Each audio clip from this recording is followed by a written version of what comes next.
welcome to episode 15 of Connected from Relay FM. This week's episode of Connected is brought to you by Drafts, where text starts on the iPhone and the iPad, now easier and more powerful than ever. It's also brought to you by Studio Neat, makers of the Glyph, the Cosmonaut, and the Neat Ice Kit, and Dash, where you can create beautiful dashboards with just a few clicks. My name is Mike Hurley, and I have the pleasure of being joined by Mr. Stephen Hackett. Hi, Stephen. Hey, Mike. And Mr. Federico Batici. Hi, Federico. Hello, guys. So we're back together again as a three. In Happy Stephen's Thanksgiving. mind, I guess so. In Stephen's mind, this has been multiple weeks since we've all been together. I listened to last week's episode and heard the two of you discussing the fact that Stephen wasn't on the previous one when in fact he was. And that's my main piece of follow-up from last week's show. You're sitting there going, I Stephen, wasn't on last week's episode. I'm like, yeah, you were. Getting old is hard. Stephen, do you have a review of life now that you're old? I do. I've been testing life for almost 3 decades now.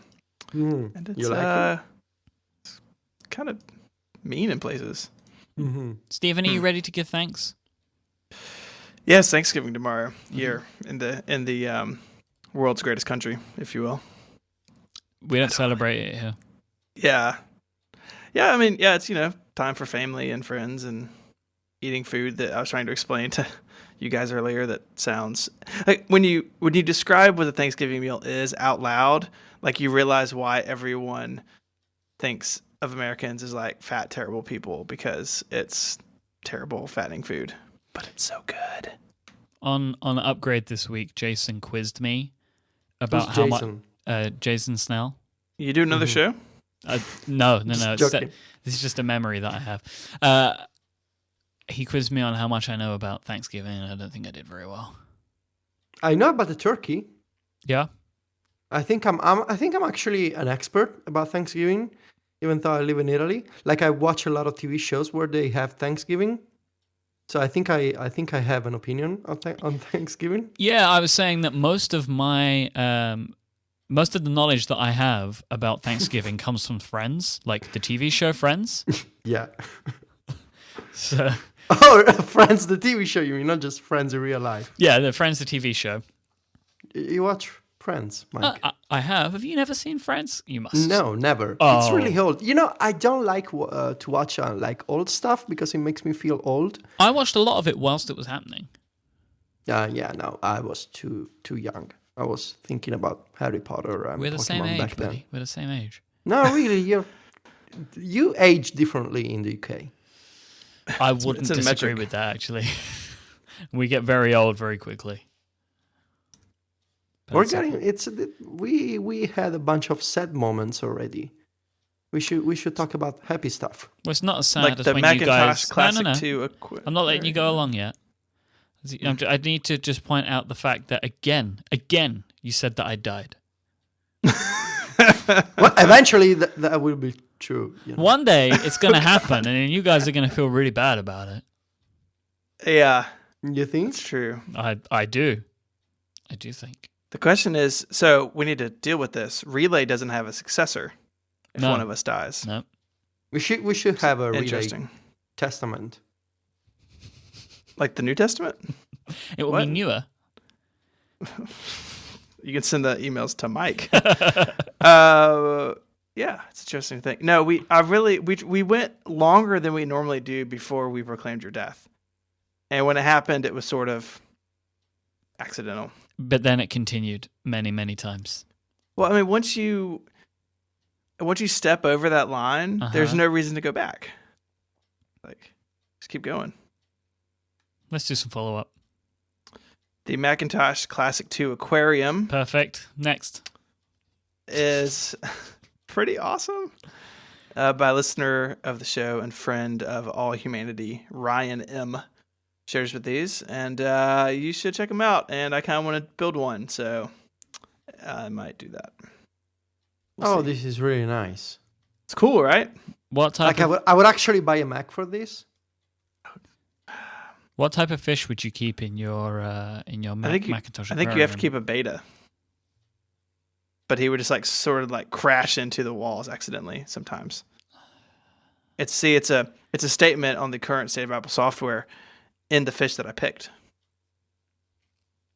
Stephen Hackett's one-man show will be coming to a town near you. I'm an analyst. I've always been an analyst.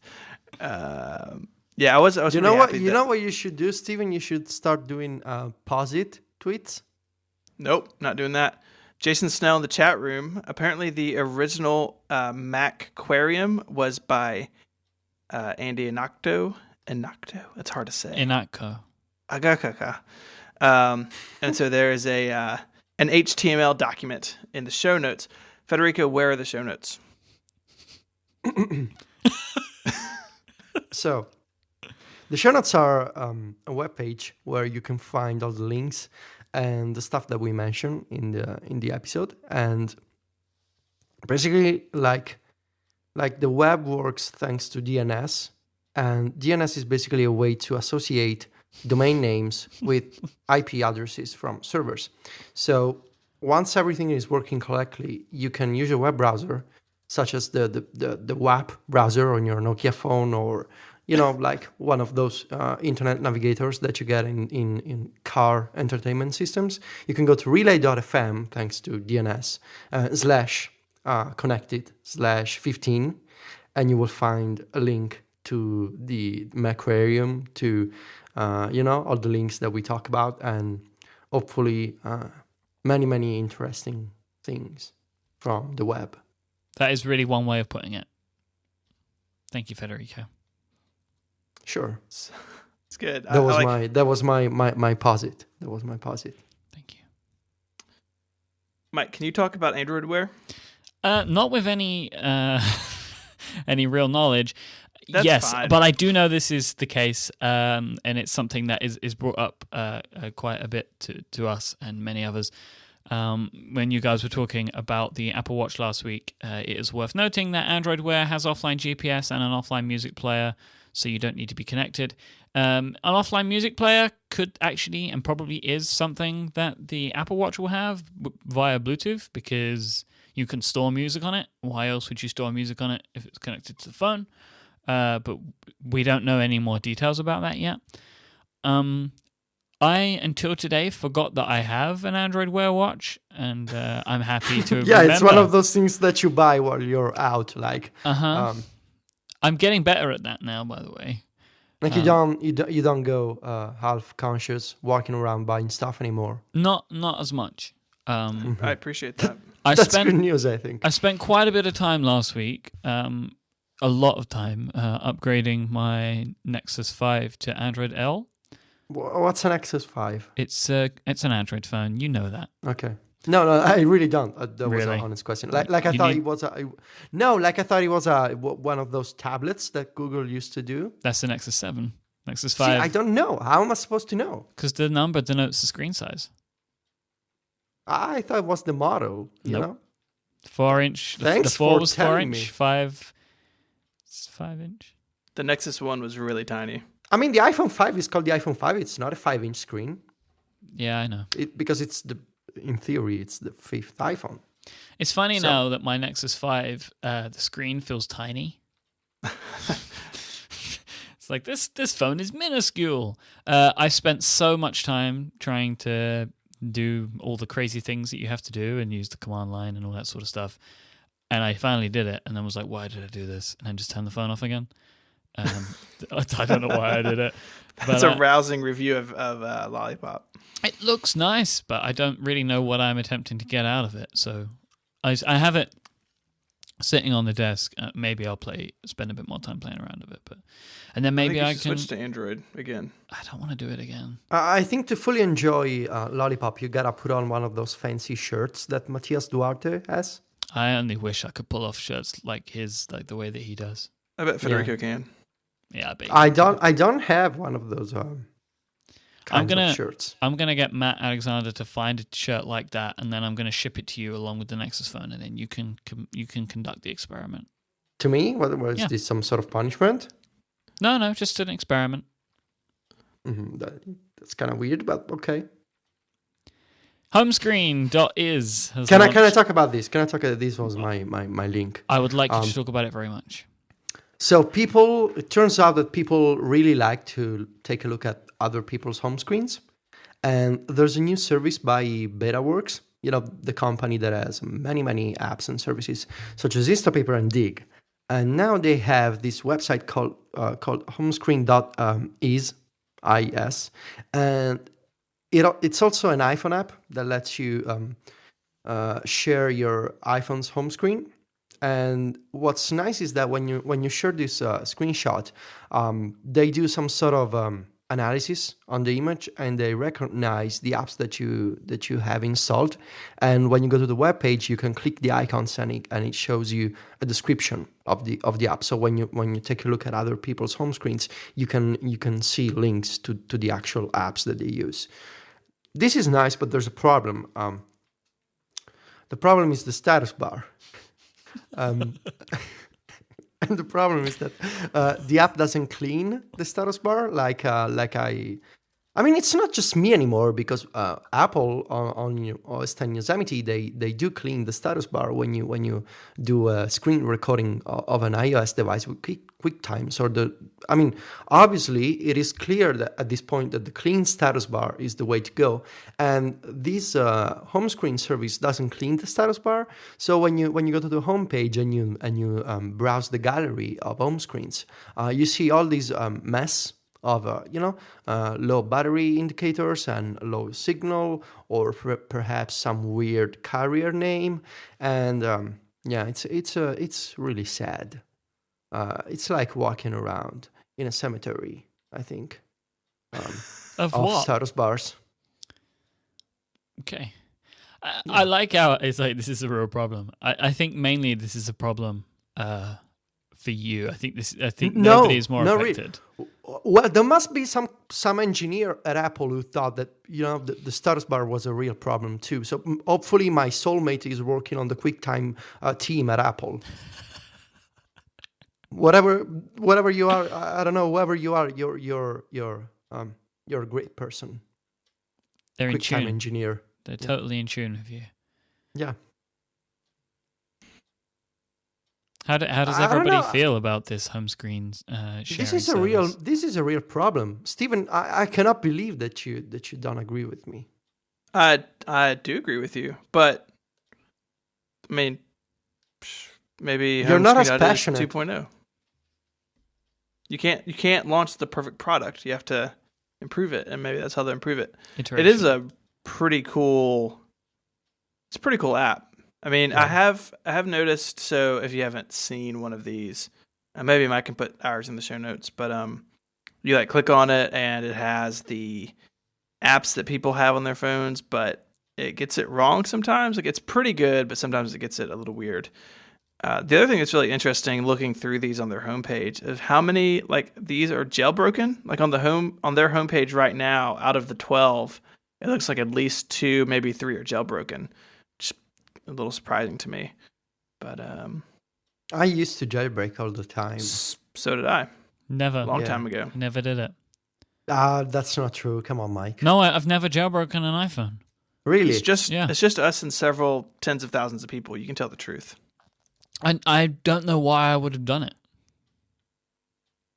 You're saying that you use the terminal to do Android stuff and you never jailbroke your iPhone? I jailbroke an iPod Touch. Okay, so we're getting some sort of truth out of you. But I never jailbroke. Why would I have done? Why do you guys do it? Why did you do it? I had no reason to do it. It was fine. Leave me alone. I really liked all the tweaks, the customized stuff. Right. Like I was, of course. I mean, this is obvious in hindsight. There used to be a tweak called Activator that at some point it allowed you to launch URLs from anywhere from the copy and paste menu as a shortcut. Huh. Yeah, that was one of my favorite tweaks. Like it added custom options to the copy and paste menu, which I believe will come eventually as extensions, hopefully next year. But that's another discussion. I used to jailbreak, and I used to be like the go-to guy for my friends when it came to the jailbreak. Like people would come to me and ask for a jailbreak. How did you do it? Did you go through all the crazy apps and stuff? I remember there was one. The one that I did was when you could just go to a web page. Yeah, there were a couple of those. Yeah. I cannot remember the names right now. One of them was like Ice something, I think. Icy. No, maybe. I don't know. It was a long time ago.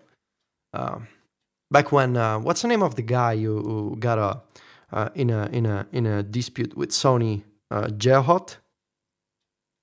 You remember? Oh yeah. Like the hacker? Oh. Yeah, that was a long time ago, man. Come on, this is making me feel sad. George. We should move on. Hotz. Yeah, his name. that's the guy. He's 25. Yeah, Jeez. it's genius. Yeah. Anyways, I have literally no idea what you guys are talking about. that's fine. I don't know what's going on today. Mike, we have a store. We do have a store. There is an official Relay FM store now where we're selling stickers and T-shirts. We've had many people say over the course of Relay FM's life that they would like to support us in some way. This is a way to do that.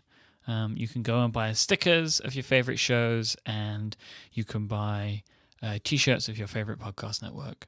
And we hope to the plan is to keep the store ongoing. So basically we were thinking about adding all sorts of different types of merchandise throughout the future, show shirts and other types of fun things. So I hope that you go there and you buy some stuff and make us all very happy. Can I have a Relay scarf? We can definitely add that to the list of things to look at. Cool. Thanks. No problem, buddy. That would be pretty sweet though, actually. Yeah, like the scarf guy from the iPhone 6 keynote. One of those kinds of scarf, you know. I forgot about that guy. I think we've missed the time to sell scarves. No, why? It's there's a winter now. Yeah, but I don't know if we could get it designed and made and ready in time. Yeah. We might have to wait, and we can start brainstorming some scarf ideas in the summer, and then we can have them ready for the fall winter collection 2015. Or we could have like connected swimsuits. We could start working on those now. Yeah. Yeah, okay. We'll look at that. Very nice. Very nice. So yeah, go store.relay.fm. Go and buy some cool stuff. I'm sure that you're gonna love it. Yeah. Otherwise, Mike is gonna be upset. I will be very sad, actually. So please go buy stuff Yeah. with money You don't want me to be sad, do you? on the web. Mm-hmm. No. We don't want you to be sad, Mike. No. Never. You're like the happiest person I know. So please never be sad. I'll try. I will try my best. Do you know what makes me happy, guys? The Queen.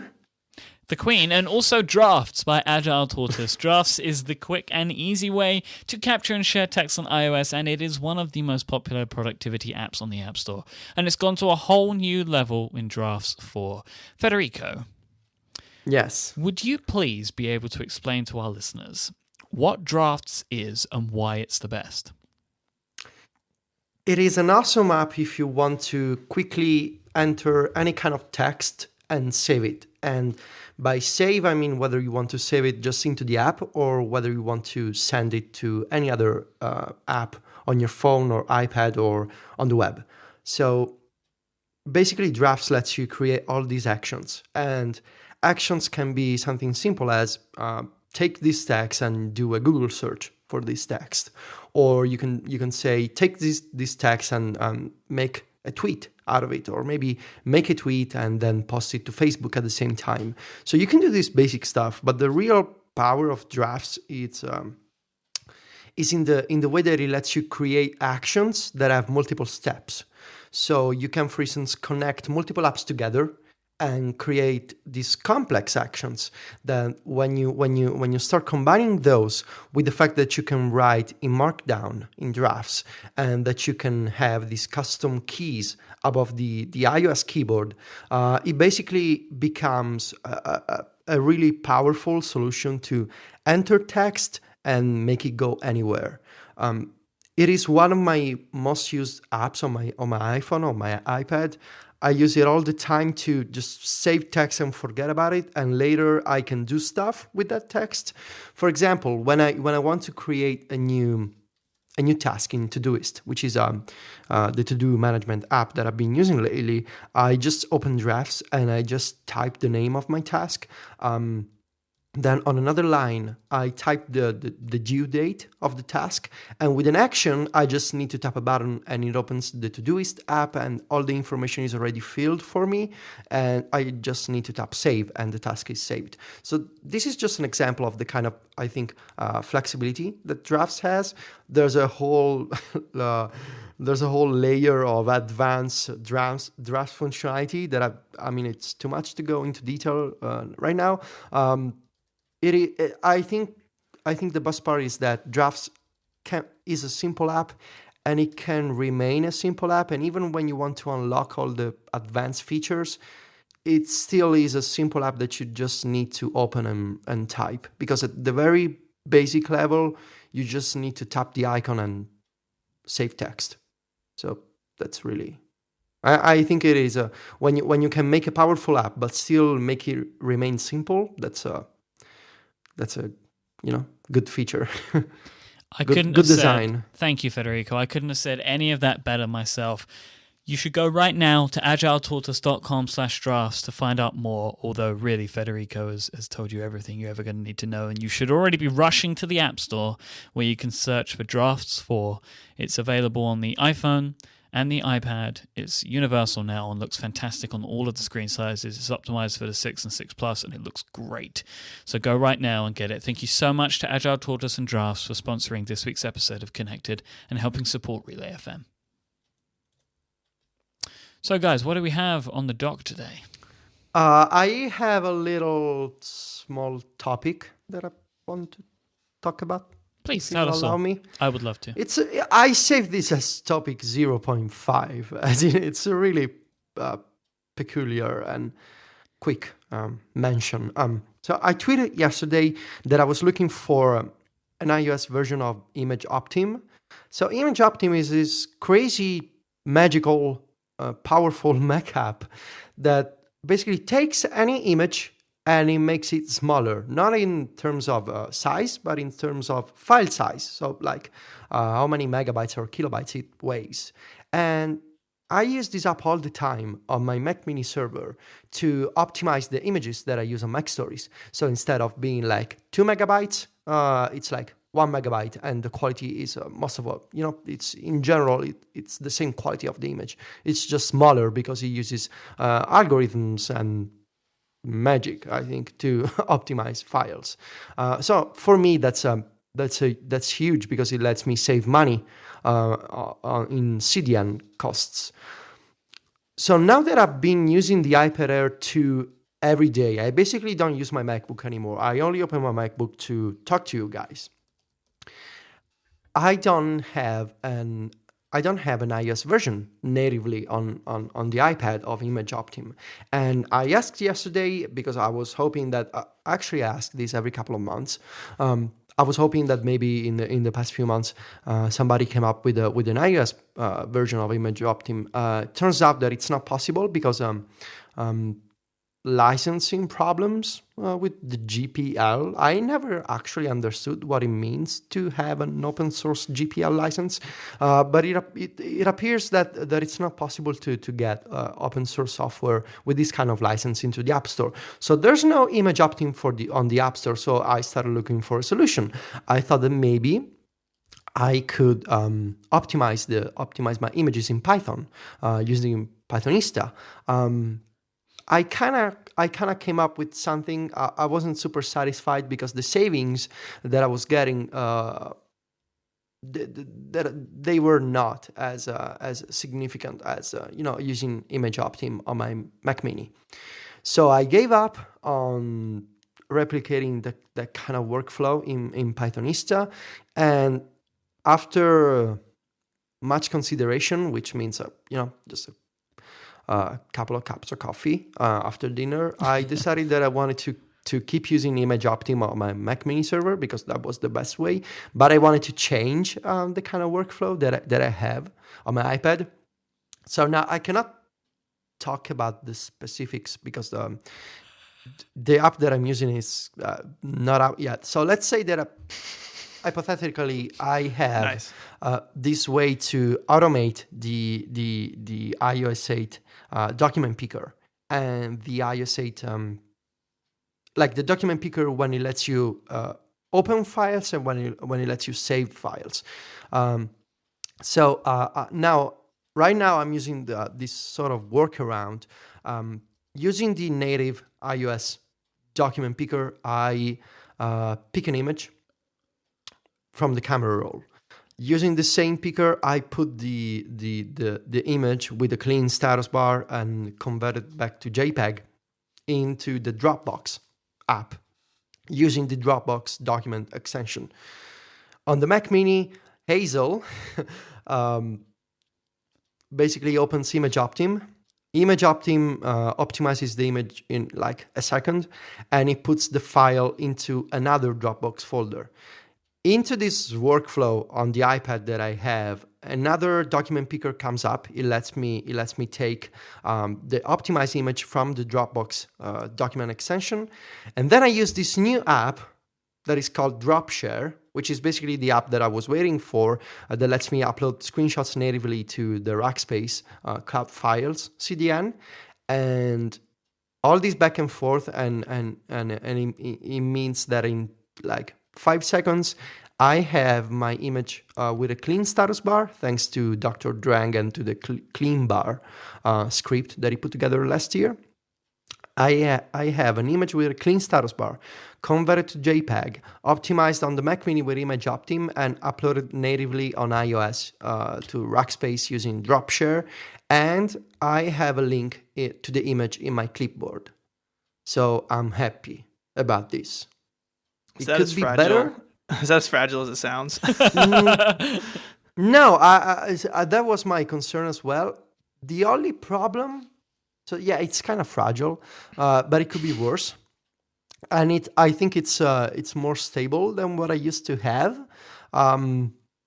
Basically, for Mac Stories, we wrote this custom script that uploaded files from Dropbox to Rackspace, and it was very prone to crashing or just hanging for some reason. Now this is better because Hazel with Dropbox, that's not the problem. The problem is the document picker on iOS, which sometimes crashes, and just for some reason it stops receiving any input. So the problem is not the server side, surprisingly. Because ImageOptim and Hazel are super stable, I don't have any problem with those. I tested with many images overnight, like 100 screenshots. The problem was always the document picker, which sometimes just hangs on my iPad. So I need to restart. I do hope you see the irony of trying to move away from a Mac to get your work done, and instead it requires a Mac in a data center to do this. I know. But see, the problem is that I was prepared for this sort of remark, Stephen. The problem is that there's no developer who's coming out with an image optimizer for the iPad because they think that nobody would ever optimize images on the iPad. So that's not my fault, I would pay so much money for that. What about something like Pixelmator? Does that not do anything like this? No, it doesn't have the kind of optimization that ImageOptim has, and I don't know what's the deal with.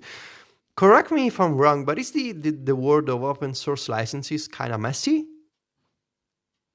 Because it seems to me that every once in a while there's a case of an app that's based on some sort of open source license, like VLC. Which is not on the App Store anymore because of these GPL whatever issues. No, it's back now. They fixed it. It's back? Okay. But it's just there's a lot of room for interpretation in some of those systems. There were some of those documents. So what besides like crazy things like you just talked about, like what's left for you on the Mac? Podcasting, QuickTime screencast recording. Because that's one that's just like become Yeah. even better, isn't it, on the Mac? So it makes it even Yeah. harder to move away because it's just become like perfect. Yeah, it's basically perfect on the Mac right now. Yeah. QuickTime lets you record your iOS device's screen, and there's no alternative on iOS. Not if you want to use a native app, not if you want to do some server-side stuff like I did with the Mac Mini. There's like no solution. So podcasting, screencasts, GIF generation, the obvious ones, backups, betas on iTunes with iTunes and the Finder. These are the big ones, I think. I still can't believe that for everything I can find, there doesn't seem to be any good app on iOS at the moment that can take like burst images or just a selection of images and turn them into a GIF. I cannot understand how that doesn't because exist. there's no burst mode for screenshots. That's something that I was thinking about. Yeah, well, even if you manually made them, there's not a way to stitch them into a GIF. Like, well, I have a way. Well, yeah, you have but a data center. it's probably like a data center and all kinds of No, craziness. it's an app that it's workflow. It's coming up soon. Yeah, but you are very lucky. Everybody else. Everybody will be lucky soon. Okay, but like my understanding is there is actually an API now for taking burst mode and outputting them as a GIF. Like that is something that somebody told me For once. photos. And, but yet nobody's taking advantage of this and making an app, which people would pay for, I think. Yeah. So I think it sounded really, really complicated. The stuff that I did for the image uploads on iOS. I just want to say that it is much, much better than what I used to have. And even if there's a bunch of steps involved, I'm really happier about the result because the previous solution, which I used for 2 years now, it worked for 2 years, but it was super crashy. And this one, if Apple manages to fix the document picker crashes, which occur just randomly, not all the time, it is much better. I'm happier and faster now thanks to this. And Dropshare, the new app, I'm so happy about it. I told Steven, I think, or Mike, about my level of happiness with this app. It's got an extension to upload to Rackspace from anywhere. Which it's really I'm so glad that this app exists. So yeah, that was my subtopic about images, iOS, clean status bars, working on the iPad. So you guys can keep on making fun of me. No, when you were explaining the way that you do that stuff with Image Optim, one thing that I didn't get to say that I wanted to say is that I love you. That was it. Like, Oh, thanks. that level of like insane geekery, like in the nicest possible way. Like there is something so incredibly admirable about that. Like I just would not have the patience. I couldn't go through working out how to do something like that. I think it would drive me to distraction. Like I don't know if I'd be able to take it. But I love that you do it, and you're like a trailblazer, Federico. You're setting the path. Yeah, thank you. I don't know. See, I have a very, I think, at least I think I'm this way.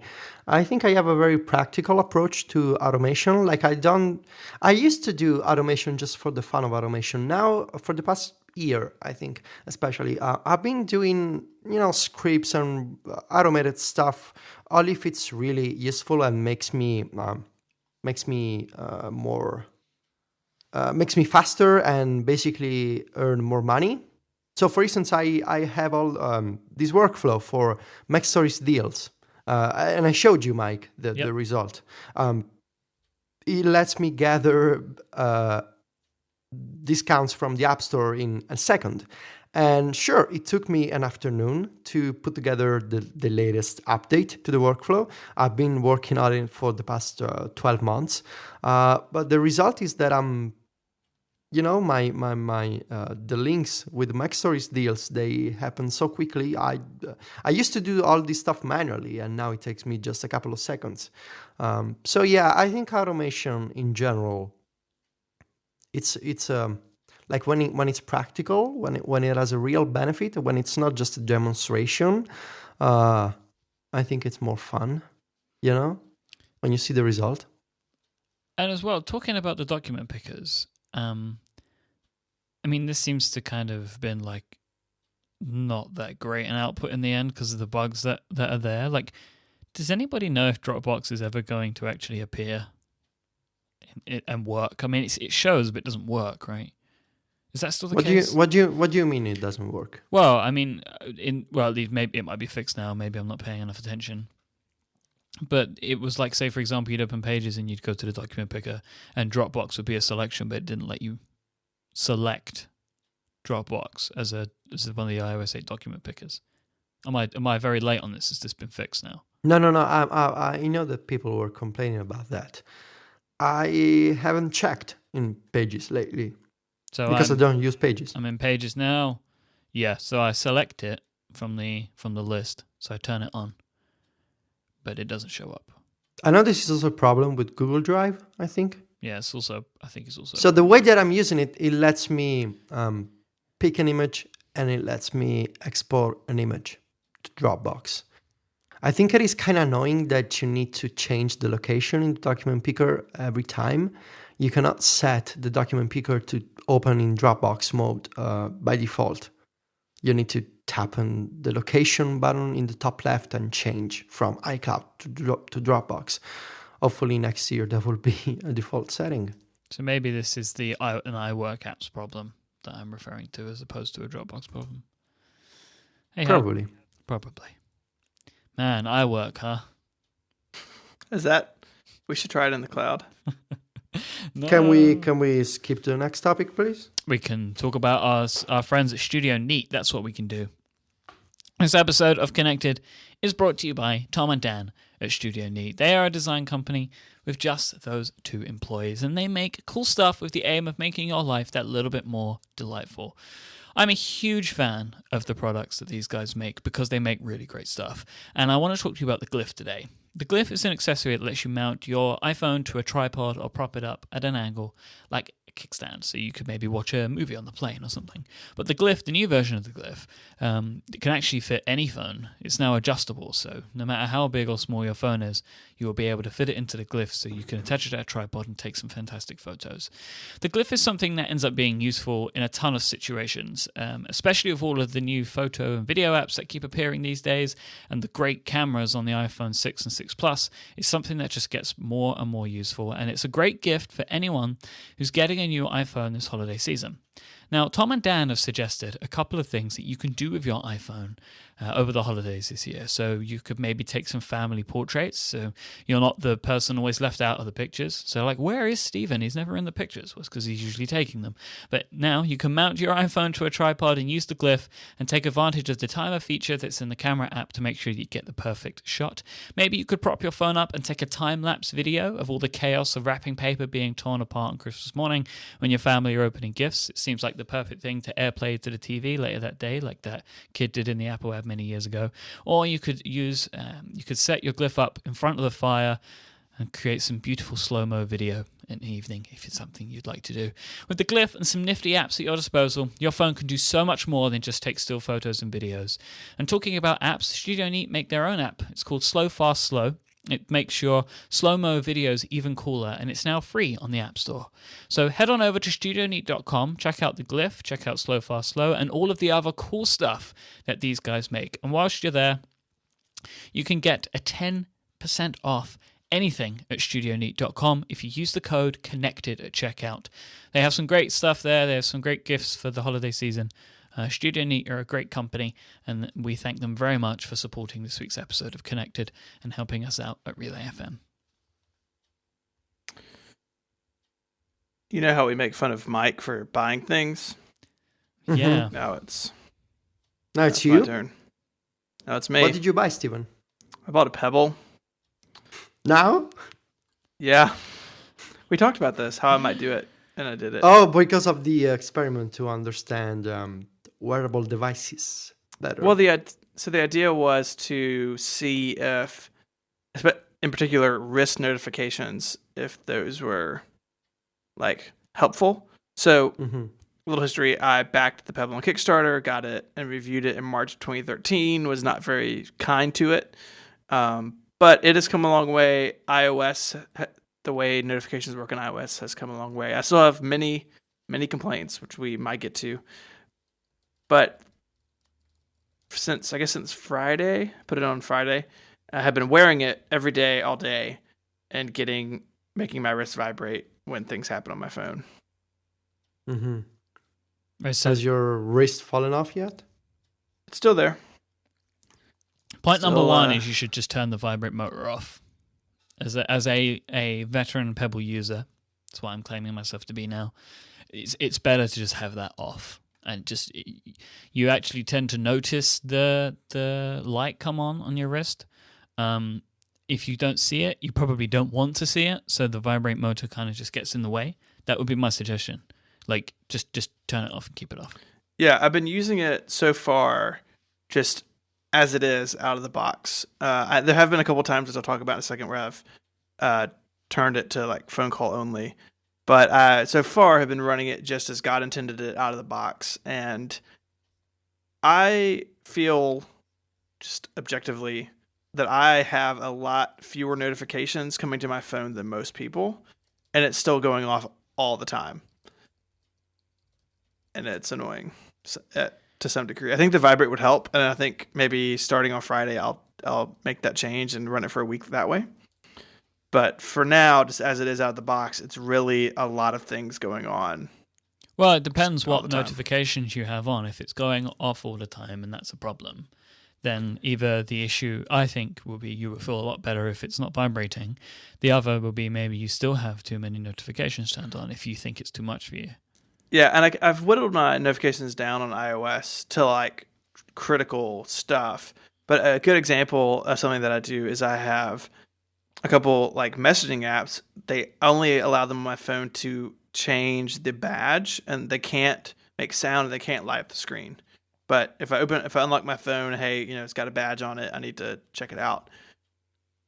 Because iOS notification controls are really simple and Pebble is sort of like bolted onto the back of that, even a notification that this increases the badge count pushes to the watch, like with the message, which is a little frustrating. And hopefully I'm really hoping the Apple Watch gives us better, like deeper controls of that sort of thing. Like it'd be great on the watch. Like currently in iOS, you can change notification badge, banners, and pop-ups, and I think sound. Like I would love for like send to Apple Watch be an option in there. I think a trade-off could be that notifications could be tied to a VIP. So like anytime my wife sends me a text message, send that to my wrist. But if, like random person sends me one, it doesn't. So we'll see. We'll see how that turns out with the watch. Yeah, because I remember I noticed Instagram notifications. I didn't really pay attention to them previously because they don't make sound, they don't buzz, like they just were in notification center. And that was when I turned them off when I got my Pebble. Because like, oh, it's notifying me like in a different way. So that's the thing. Like the Pebble can't see your notification settings. So it, as you say, like it treats all notifications the same. Oh, that's insane. Because there's no way it can do it. The support isn't there in iOS to send that information. So you just keep getting all the notifications? Yep. Yeah, that's. I hope the Apple Watch will have a setting like Steven said. Otherwise, that's crazy. I think at a minimum it needs to observe the same settings, right? Yeah. So, like if you only have a badge count, probably the watch shouldn't ever be notified. Or maybe if you want to have a notification just on your Apple Watch but not on the iPhone. Yeah. Like, there should be just a toggle, like Steven said. I would like to think that there will be a companion app, which like what Google have for the Android Wear stuff, where you can trick some of that out. Like I don't think it should be like I should have to change my phone's notification settings to change the watch notification settings. So it should just be like a bridge between them, and I can pick what I want and how I want it to be displayed. I think that works a lot better. But really though, before I turned the vibration off, I felt very much like how you did. First, it enabled me to remove a lot of the notifications that I actually didn't need to receive, like Instagram notifications. It's just not something that's important in any way, really, to me. So I turned those off because I kind of didn't really notice them. But turning the vibrate motor off really, really helps because the light can catch your eye on the watch, which is fine for me, really, because I can then kind of choose to ignore it or whatever. But having it notify me if I vibrate, I'm not sure about. So like I'm also not sure about it with the Apple Watch too, because I actually find it kind of frustrating and distracting, especially because the phone will also vibrate. So if the phone's in your pocket, you're getting a vibrate on the leg and a vibrate on the wrist, and typically it's like a party. The Pebble is slightly behind with receiving the notification. So like you feel it on the wrist, and then so feel it in your pocket and feel it on the wrist. It's kind of like yeah. So that can be very exciting. It's very exciting. I will say what you said about distraction, is interesting. I've had a couple times where it's gone off and I'll glance at it, and to me, I know that I'm just like looking at an incoming notification, but to other people, it looks like I'm checking my watch, which is considered rude in like meetings. In fact, I had someone thankfully it was not a work meeting. It was this weekend with somebody, just talking with somebody, and they're like, "Oh, do you need to go?" And I was like, "Oh, no, I'm." Then like, what do I do? Like, do I explain that I'm checking like a text message from Mike on my watch, or do I just be like, "Oh no, I'm good. I was just checking the time." Like, do you explain who Mike is? No, everybody. I wear a shirt with Mike's face on it all the time, so people just know that you need. What you'll get. I mean, this is what I have now. So, like, if I'm sitting around a table with somebody, I have like if I want to, like, I have a specific place that I can put my wrist and kind of glance at it. Like, you end up learning like the skills, the stealth skills for checking your Pebble Watch. Mike, you don't have meetings anymore. Yeah, I do. Where? I have meetings with people. They're just not in an office environment now. Mm-hmm. I have it's mainly lunches and parking lots, but I'm just picking up the things that Casey puts there. Yeah, so I feel like maybe you guys remember this when you got your first iPhone. I was a very early iPhone adopter, and it was kind of a big deal to like pull it out in a crowd of people because people would ask to see it, and like I felt very self-conscious about it, almost to a point where like I felt like I'm gonna pull this out of my pocket and I'm gonna get mugged, right? Like it was sort of a situation where society hadn't caught up to the technology, and I think the smartwatches are definitely still in that phase, right? Like some people have them, like the fact that I have it on at work at a company that exists on the internet, like I'm with designers and developers all day, it's not a big deal. Some other people have Pebbles, but like this weekend at Thanksgiving, right? Like if someone notices it lighting up, they're going to be like, what is happening over there? Like so much so that I actually have thought about like wearing my regular watch to family stuff this weekend, just so not to draw attention to it. No, try it. See what happens. Oh, I probably will. But even like at home, right? So like at home, like at the dinner table, it lights up and like my son is like, oh, what's happening? Like because he's attracted to everything that lights up and makes noise. But it's sort of that gap between like nerds are doing this weird little thing and it's weird from the outside and sort of could be perceived as rude in certain circumstances where like in a year, if the Apple Watch is successful, people aren't going to think twice about it because a bunch of more people are doing it. So like I haven't felt that people don't really see the Pebble and think that it's a weird thing if it's just the watch face because it just looks like a digital watch, like it just looks like a whatever. It's a digital watch. Yeah, but you got the steel. I think the steel helps with that. Oh yeah. I bought the cheap, ugly black plastic one, and like it looks weird. Like yeah, it doesn't look. It looks like something else. Like it doesn't look like a watch. It kind of looks like a weird thing, or like it's like a watch, but it's like a super weird watch. Like why have you got that weird watch? But anyway, like what I do notice though is, and what makes me feel self-conscious at times, is sometimes you'll be sitting talking to someone and your wrist lights up and you see them look at it. Like I've caught people like reading it. This was much worse with the Android watch because it was actually more readable because it was bright and colorful, but. I see people that look at it and you can see them look at it and I like kind of turn my wrist a little bit because I don't know what you guys are saying to me. Yeah. And yeah, I don't want you to show my heartbeat to anyone else. It's like Inspector Gadget's watch. Yeah. You guys remember? I wish I could pull a little aerial out of it or something. Yeah. Stephen, are you using any apps? I've got one that does weather and I have a timer app. That's it. only the two. So I found that over time I used none of them. Yeah, the weather, like, I kind of did it to see what the experience of loading an app was, and it's not super great. Like, the Pebble still suffers from, like, it's sort of got rough edges in the software, and it all works. Like, I didn't have any problems installing an app, but it was like I go into the Pebble app and like I can only have like, what is it, 5 or 7 things loaded on the phone at once. But it's, the weather one is like, it's kind of clever, and I've shown that as sort of an example. If people ask me like what, people who know I'm doing it, that's kind of the one things I show them. It's like, oh, it pulls this from my phone, but I can just click a couple buttons and do it.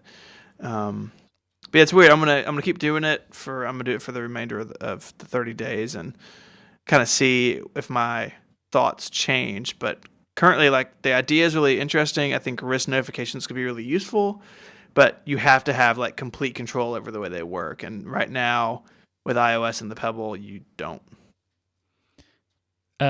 Risk notifications have become a thing that has become pretty critical. Isn't the word? But it's extremely important for me now that I wouldn't, I like that experience so much that I wouldn't want to go back from it. And I know that I feel that there might be things about the way that I'm used to it on the Pebble, which will be interesting to getting used to it on the Apple Watch. Like, for example, when my phone is in Do Not Disturb, I still receive notifications on my Pebble. That's actually something that I personally like, because most of the time when my phone's in Do Not Disturb, it's because I'm recording, so my phone's not buzzing. But if something crazy is happening, and the Pebble starts going off, then I can glance at it to see if it's something that needs to be dealt with.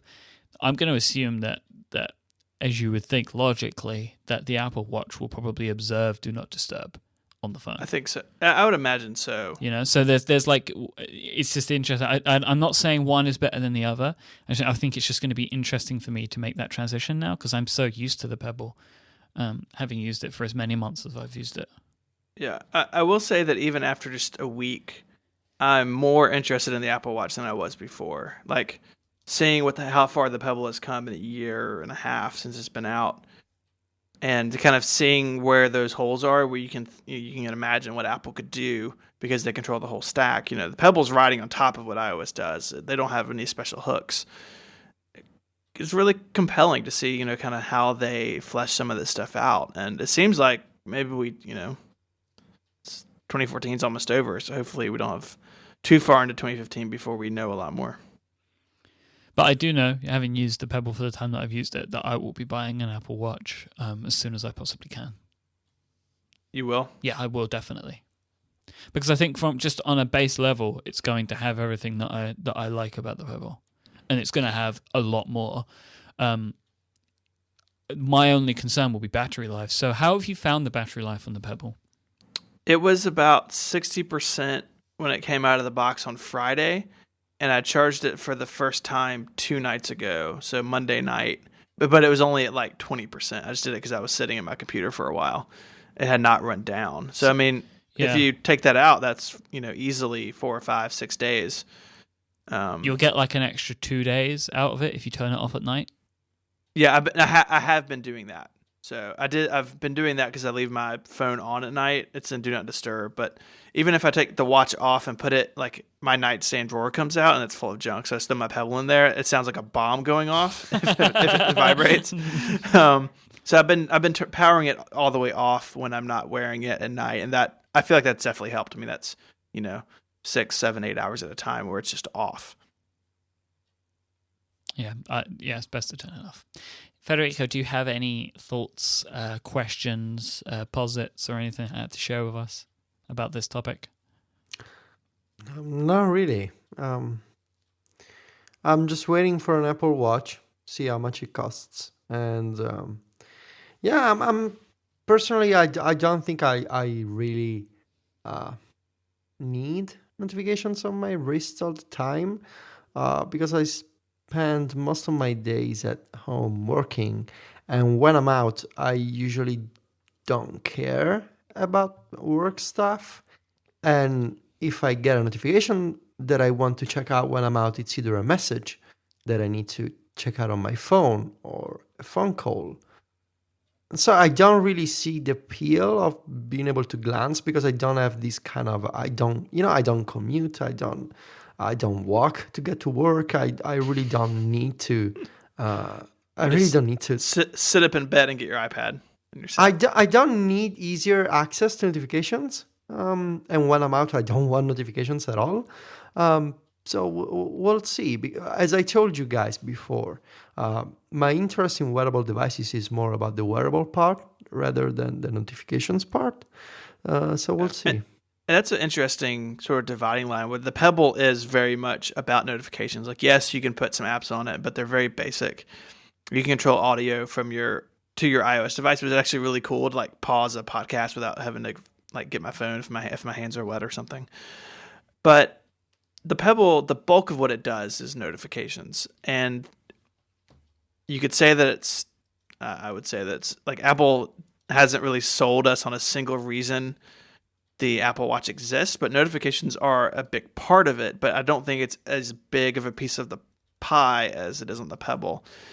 So I think the notifications are going to be a big part of the Apple Watch, but I think that it will do a lot more, than the Pebble does outside of that. But I still like when you look at the Pebble, like it's pretty easy to see like this is for notifications. It's the reason it exists. The Apple Watch I don't think is as clear. Like I don't know if Apple's really answered the question as to why it exists or why someone should buy it. They're kind of saying, hey, it does all these things and you can pick and choose what's important. And it sounds like to you, Federico, you're more interested, I know from our previous conversations, in the other things it does. And like the notifications might be handy, but not the reason you're buying it. Yeah. Cool. Yeah. So we will follow up on Pebble stuff over the next couple weeks, I'm sure. We always follow up. On things. I want to take a moment to thank our third and final sponsor for this week's episode of Connected, and that is our friends at Dash. Dash is a super cool website that allows you to quickly create real-time custom dashboards. These dashboards allow you to get a visual overview of important data for your website, business, or even your life. And it does this by allowing you to pull in data from a variety of different sources and turn them into little widgets that you can see all in one page, all on one web page.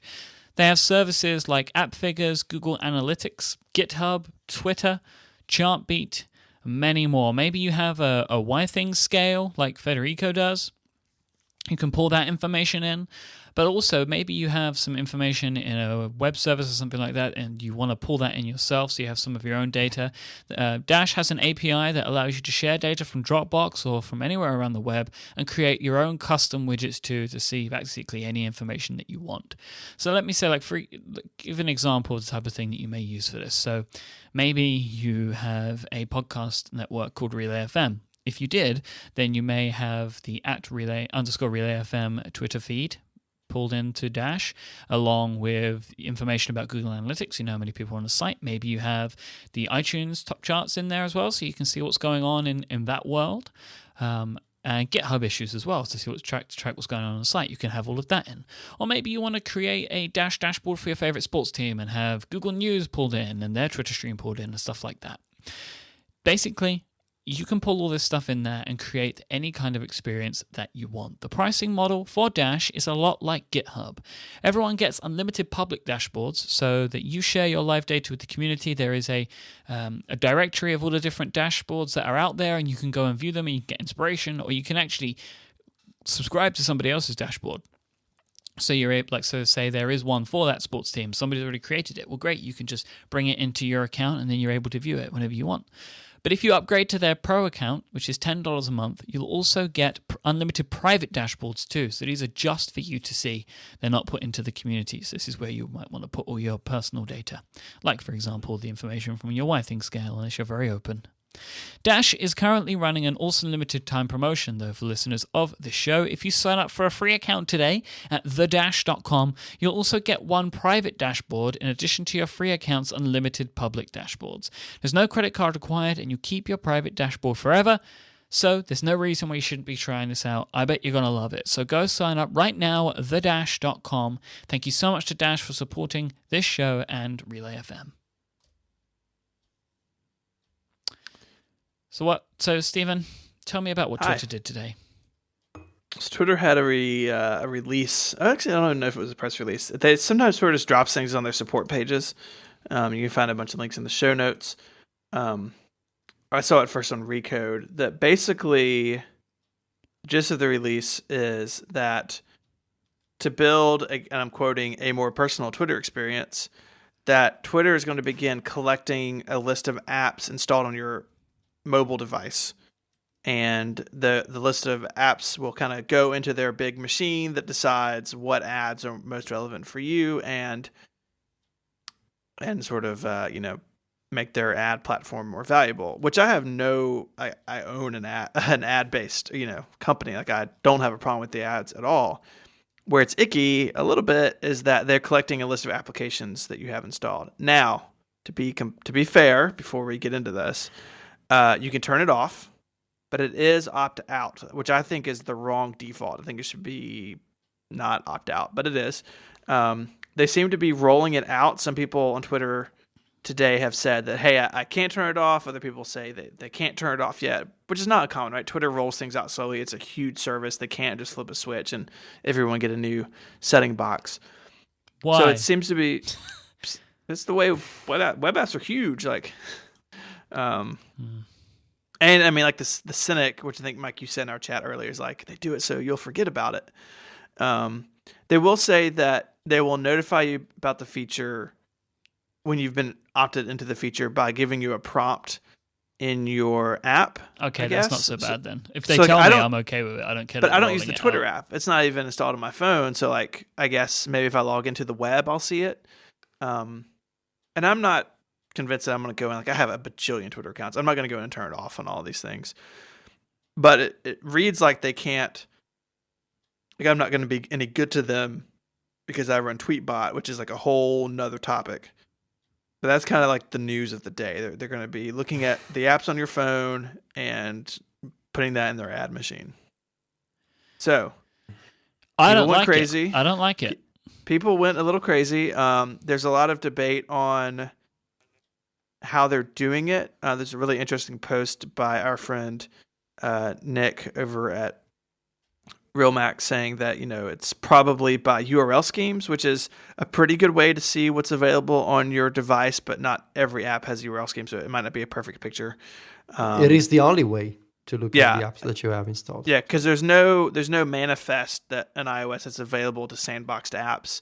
The system has to know what's there, but apps can't really see other apps unless of an extension or URL scheme. So it's probably URL schemes. I mean, I agree with you. I can't think of another way they're doing it, but it's a little weird, and I tend to agree with Mike that it's a little icky. But Federico, you on Twitter had a pretty good counter argument, so let's hear what you had to say. Yeah, I mean, it's nothing new, really, that apps can look at your list of installed apps using the URL scheme. And on Twitter, I shared a screenshot of the Launch Center Pro Action Composer that has a list of all your installed apps. And now I understand that this is really different, that the Launch Center Pro is using the Action Composer as a utility, and Twitter wants to use this data to better optimize their advertising on the Twitter apps. But still, I think that people, at least some people, are overreacting to this. Coming up with tweets like, "Oh my God, I cannot believe that this is possible on iOS, or that Twitter is doing this."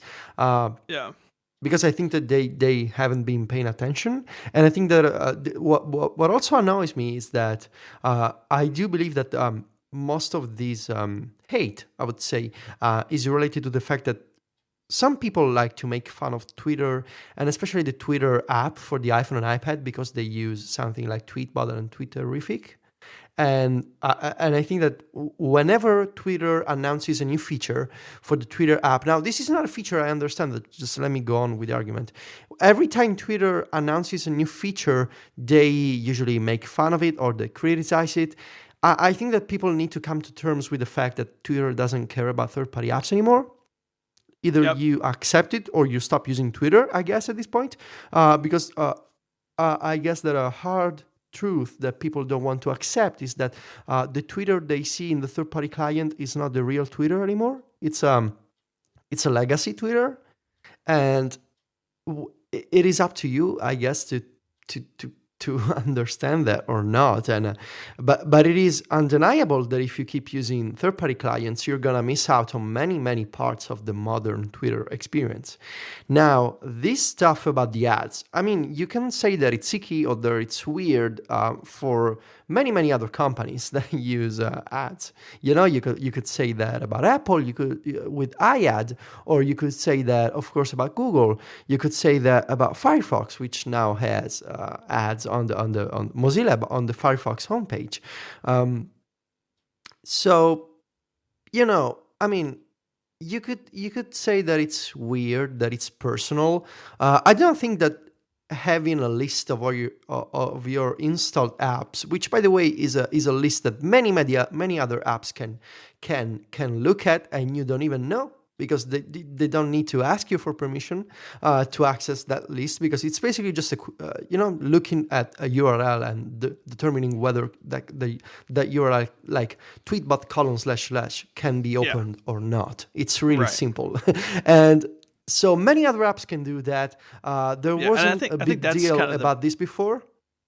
Yeah, I think that's kind of the breaking point, though, of like, who cares if Launch Center Pro can do it, but Twitter is a publicly traded company. Like, I think that's kind of... what are they going to do with your data anyway? I mean, it's a list of installed apps. You could literally have Flappy Bird and Angry Birds and editorial on your phone, and they wouldn't care. They wouldn't be able to do anything with it. I guess that... I mean, if the problem is that you don't like the Twitter app, you're not going to see the ads in Tweetbot or Twitterrific anyway. If it's just a matter of principle, why weren't you upset about the fact that iOS can expose a list of URLs before? Can I start now? So I have been I just opened the Twitter app, and in the timeline it says it came up today to me. I haven't got it here now, but it was something along the lines of Twitter now to see your apps to give you a more tailored experience. Review your settings now if you'd like to change this or something. And then it's taken me to review the settings. The dialogue says tailor Twitter based on my apps, and there's a button that says learn more, which takes me to the app graph help center information. I don't like that it's like mainly focused around like it's improving my who to follow suggestions, adding tweets, accounts, or other content to your timeline that we think you'll find especially interesting, and showing you more relevant promoted content. Like, I don't think that there's anything that this is for other than to sell my data to companies for ads. Like, that's what this is about. Like, that's what people are upset about. Like, they may use this data for other things, but the purpose of this is to sell it. Now, that's the problem, and that, Federico, is why I cannot understand why you're okay with this, because yes, Launch Center Pro can view it, but that's for a benefit for me. Twitter are going to take this information, and they're going to sell that information about me to... How do you know that it's not a benefit for you? What do you know if maybe someday you discover an app through an ad on Twitter? Oh my God, this is the problem you have with Google.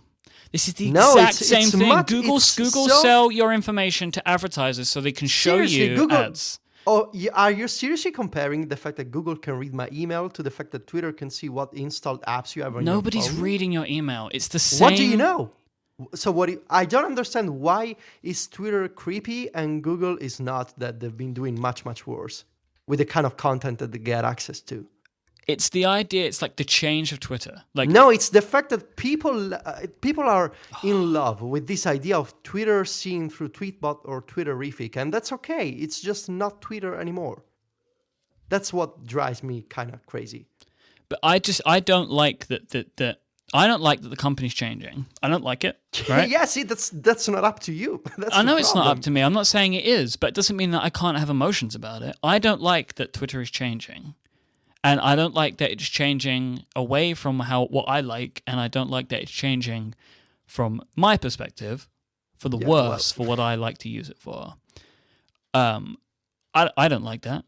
And we've seen app.net what happened. Exactly. They need to make money in some way. I don't like that they are having. I don't like it when like companies change these things on you and they opt you in. right? They just opt you in. And I don't like when I feel that I'm trying to be duped. The idea of like, to make my experience better, it's not what it's about. Like, you are selling my information to serve ads to me. That's what you're doing. Like, you may be doing these other things, but I can assure you that the reason this is happening is not because they want to show me other accounts to follow. That is a reason. It is not the primary reason. The primary reason is to sell my information so they can make money. So we clearly feel differently about this, as we do on many things in regards to this topic. Yep. I appreciate that this is very much like Google, but when I went in to Google, I expected this. They were out front with this. This is what they do, right?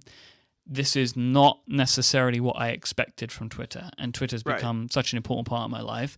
And I can just change email provider, and it doesn't change a thing for my life. Because everyone can still contact me, and I can still contact everyone. I can change search engine. Again, I can search for the same things that I wanted to search for before. I can't change Twitter. There isn't another one.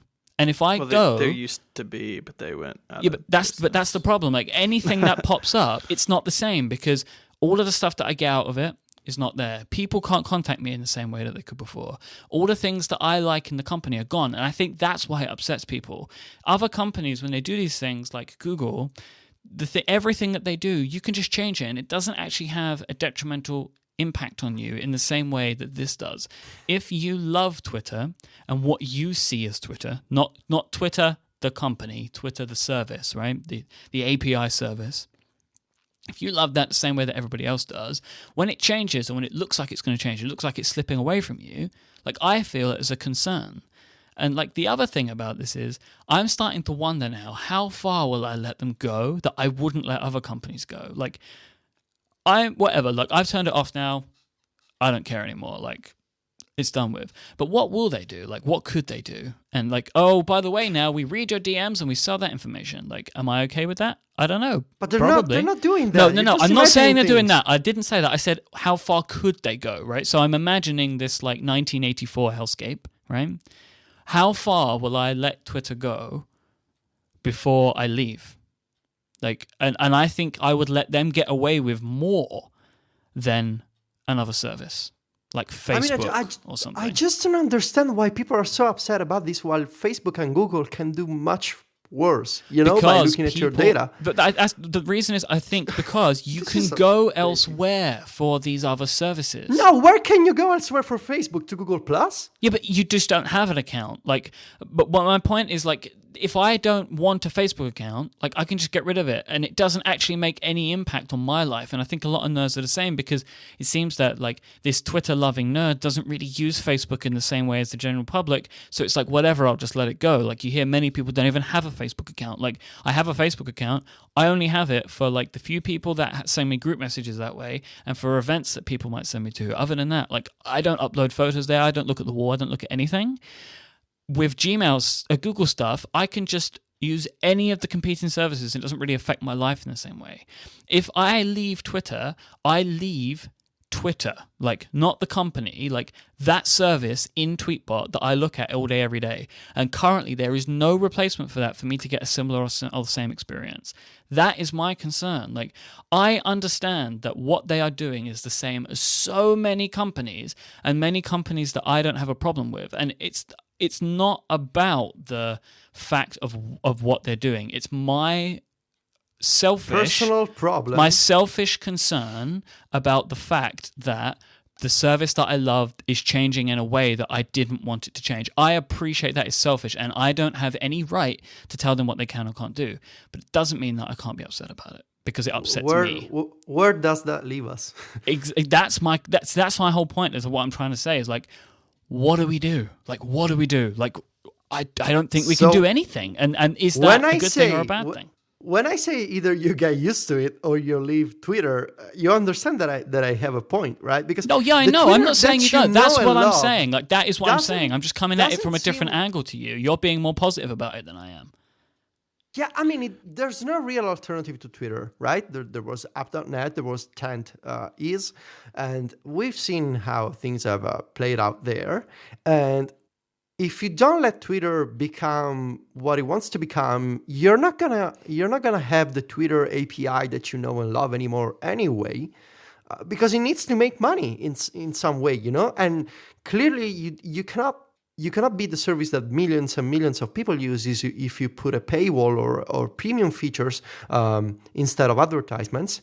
And honestly, I don't think that being able to see the list of apps that you have installed is as crazy as being able to, maybe that they don't have humans reading email, but still being able to read email or your browsing history or, your thermostat data or, what you do on Google Maps, what you do on Facebook. I honestly don't see the big deal. And I think that a component of all this criticism is the fact that people just don't want Twitter or third-party clients to die. So they kind of conflate the arguments. Can I just say one more thing on that? Yes. So I think one of the other differences, and one of the reasons I see this as different, is all the stuff that Google sees is information I give to Google. So they don't read my Outlook email, they read my Gmail email. They don't read my Apple Maps data, they read my Google Maps data. The apps on my phone are not inside of Twitter. So they are reaching out of their app to pull that information from me. That is not Twitter's information. If they are reading the tweets that I send, even if they do read the DMs that I send to make that sort of stuff, it's I'm putting it in there. What do I expect? They're a publicly traded company that sells ads. The apps on my phone, that is not their data to sell. I'm not giving that to them willingly. I don't put it into their service. They are reaching out, seeing what I use, and selling that information to other people. That is for me, that is the problem that I have. I don't care that they sell ads. I care about on the stuff that I write or the content that I put into their system. It bothers me when they are breaking outside of their application to sell that data. That's my concern. That's what upsets me about it. Okay, so I guess that for me, it falls more into the whatever spectrum. You're more upset. Yeah. So it's interesting how we're these inverse ways. I'm whatever about Google, but this really upsets me. It's just differences of opinion and what you think is fair.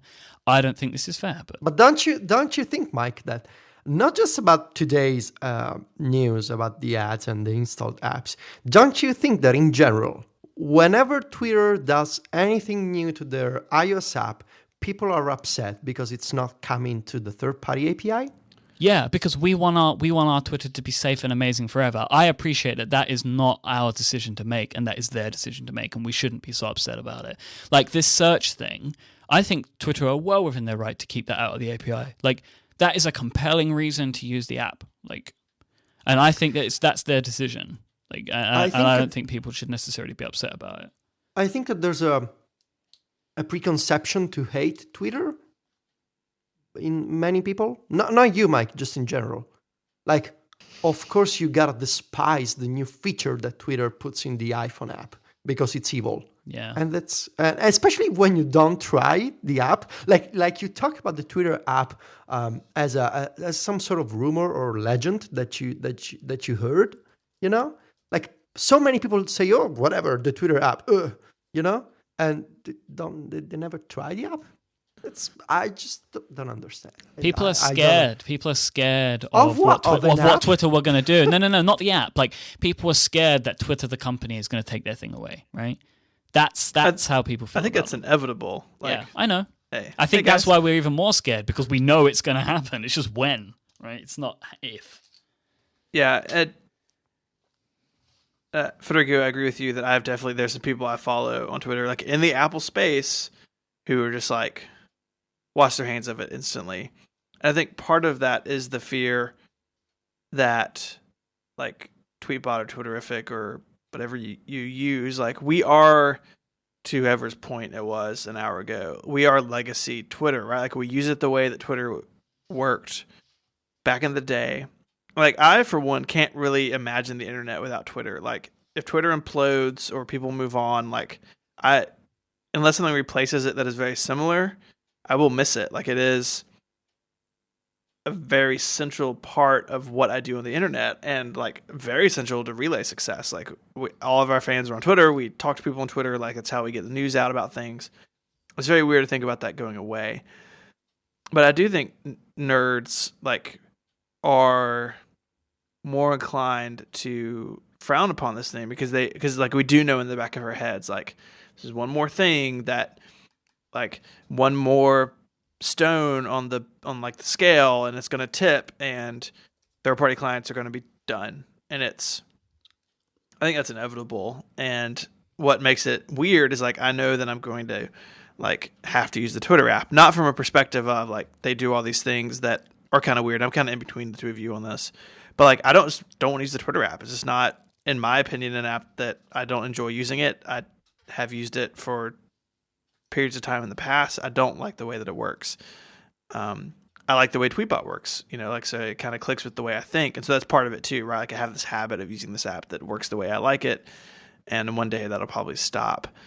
But at the end of the day, to someone's point, like Twitter is a company that do have to make money. They're publicly traded. They have to monetize their service or the whole thing is bust, right? Like I would rather have Twitter in the official app and be annoyed than have no Twitter at all. And they have to figure out how to make their business work. And I'm sure it's a very expensive business to run. And they're trying to get things, out the doors to get that income back. So I don't think that Twitter's evil for trying to make money. Mike, I think you said it really well that the dividing line is that you're not putting this information into Twitter, it's pulling it in from you. I think that's a really interesting relationship there that you pointed out. I think that's like, I hadn't really thought about that way. I think that is one reason I feel it's a little weird because like the app is reaching out and doing something on my device and I'm not like, I know that like when I go to Facebook and I'm giving the Facebook machine information about me and I'm doing that voluntarily. I'm actually doing it because my family members make me, but more or less voluntarily. Where an app doing things on my phone and like props for them. Like I truly mean this. Like I'm a good move to alert you that they're doing it. Cause if they did it without telling you, that would be like really bad. And if it came to light, it would be a PR disaster. So I don't know, like I think it's just one more step towards like those of us in legacy land getting drug into what Twitter's future is. And like, it's not great, but I'd rather that than not have the service anymore. So I don't know. I love the timing too, like the Wednesday night before Thanksgiving. Oh yeah. No, that's Facebook did the same, like I think yesterday. Like they updated their privacy policy. Yeah. Slack did too. I don't know, guys. I may have a problem, maybe. I just don't understand people.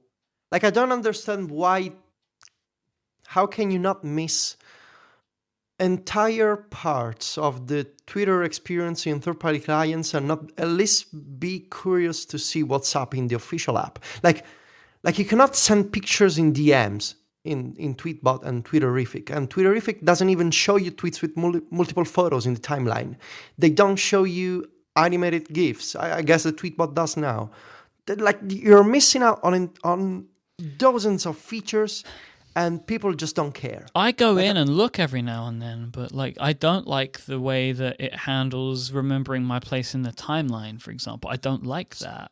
So just for that. No, but that's a key thing for me, Federico. Like that is something that is really important for me. It took me away from using Twitterrific and into Tweetbot. Like that's something for me is really important.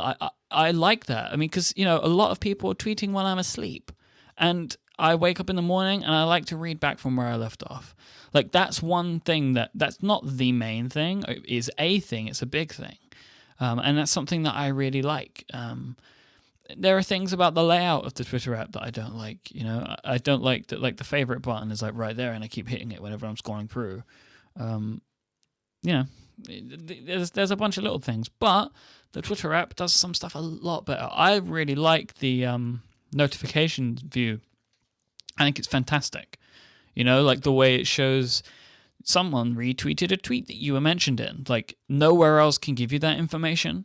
Like I really like that. Like I think it's really good. I love the way the profile view looks. I think it's way better than any third-party client. There are things that I like, but unfortunately the things that I don't like are some of the biggest things that I use. Like I don't like that when I just did it now, when it loads a gap, it pushes the data down. Like that's not the way I read Twitter. I read Twitter from bottom up. So then I have to just go find it. And that, again, that was something that has made me switch around and move clients before. So, I also don't like the blue line thing, but maybe I just need to get used to that because you said that you like that. It made me discover so many tweets that I missed. Yeah. Like in practice, it's useful. Like I'm grown up enough, I think, to appreciate that there are some things that I don't like because I'm not used to them. But there are some things that I know I don't like because I've tried them this way before in other apps that weren't the Twitter app, and I don't like it. Like the gap detection and the way that it loads in new tweets and stuff like that. I don't like that because I don't like the way that works. But yeah, I appreciate what you're saying about the way that people kind of poo-poo the Twitter app because it's the Twitter app. Because they bought Tweety and because they change it, This is not, of course, about you, Mike. I know that at least you have some degree of curiosity to check out the app every once in a while. But there's really people who, you mentioned the Twitter app and they're like, oh my God, you use the Twitter app? You of all people? Like it's some sort of, I don't know, some sort of sign. Crazy. It is kind of crazy because it's like, is it crazy? I mean, okay, I'm talking to developers, right? So I'm talking to a bunch of developers because I'm trying new apps. And they're asking me via DM, hey, did you check out the app? And maybe I stumble across a bug. So I send a screenshot in a DM. Isn't that useful? Yeah, but it's just awesome. Like you are this, you are like the poster child of power apps. And this is a power app. That's my point. In its own ways. That's my point. That's what people don't understand. It is a power app. When it lets you do all this stuff, it is a power app. Yeah, okay. Yeah. It's a power app in a different way, though. Like Tweetbot has more power in ways that the official app does, and vice versa. I'm not saying that Tweetbot and Twitterrific don't have their own useful features. And in fact, I'm working on... So I told you guys, I'm working on this huge article about Twitter clients. I've been working on this, taking notes for months. And there are two features primarily. Timeline sync and the fact that you can use the share sheet in Tweetbot and Twitterrific. And the Tweetbot maybe has a non-modal web view. Then there's the other stuff like Tweetbot lets you filter out hashtags and keywords, which can be huge for some people, I guess. Although I gotta wonder, why don't you just unfollow people if you're so annoyed by some tweets? But anyway, I guess that Twitter is a really personal experience, and I totally understand. I totally understand why you want to use Tweetbot, why you want to use Twitterrific. Like I don't judge, I mean, everybody can use their own client. I'm just saying that it looks like Twitter, the future of Twitter may be not an API, and this is not, and it looks like statement. This is an objective statement. Many features of modern Twitter are not available in other apps. So when I say you're missing out on a huge part of the modern Twitter experience, that's not something that you can say that's not true, because it is true. And so that's my point. That's why I don't understand why some people wouldn't say, okay, yeah, I'm missing out on many features of Twitter. Maybe I should just, give this app a chance and see what's up. And I don't know why. Because they're like scared to. I mean, it's a free app, and so I thought about it, and I guess that if you're so upset about Twitter doing these kind of changes, and if you're so upset about the app, and it's I mean, when I tweet about this stuff, when I talk about this stuff, when I write about Twitter clients, I get so many emails and tweets from people who sound, at least they sound angry and upset because they say, you use the Twitter app, you should be like ashamed. And I just don't get it, because it's just a Twitter app and people are so upset. This is what we get upset about, though. These are the things, the apps people use. I mean, it doesn't really make sense to me, at least. I understand why you prefer another app, but why would you go all the way out to send me an email or to send me a tweet just to say I cannot believe you use the Twitter app, or like to say, oh, the Twitter app is a piece of, the kind of stuff. There's no need to. And especially when you say, I don't even want to try the Twitter app. Okay. Have you that ever makes sense. been on the internet? That's what people do. I have been. I have been. It just surprises me that people would be upset for a Twitter client. People get upset about weirder things than that, my friend. Yeah. I've been on the internet. I've seen weird stuff. I've seen weird people. Just never weird people about Twitter clients. That was a new one for me. So, yeah. I'm sure you're going to get a lot of people come out of the woodwork now. To tell you. Yeah. Oh, especially after I published the article. I'm trying to be as objective as possible. Especially with the features. Like when it comes to features, you cannot object features. They're either there or they're not. So I got that going for me. That's good stuff. I like when you cannot object points. Time to wrap up. I know it's been a good episode of Connected when I have a headache. Today is one of those days. If you would like to find the show notes for this week's episode, you want to open your web browser and point it at relay.fm/connected/15. Don't forget to check out our store. We'll love you very much if you do. That's store.relay.fm. Thanks so much to our sponsors this week, the great people over at Drafts, Studio Neat, and Dash. I am at iMyke, IMYKE, and I host many shows over at relay.fm. You should check them out if you haven't already. Federico is at Viticci, Viticci, and he writes the fantastic MacStories.net. And my co-founder at Relay FM, Mr. Stephen Hackett, he is at ISMH on Twitter, and he writes the great 512pixels.net, where you can find more coverage of Stephen's attempts at using a Pebble, if you would like, and Federico will one day write the book about Twitter app experiences, which I'm looking forward to reading very much. And I'm sure we'll have more to talk about it on this show when that happens. Until then, thank you so much for listening. We'll be back next time. Bye-bye. Arrivederci. Adios.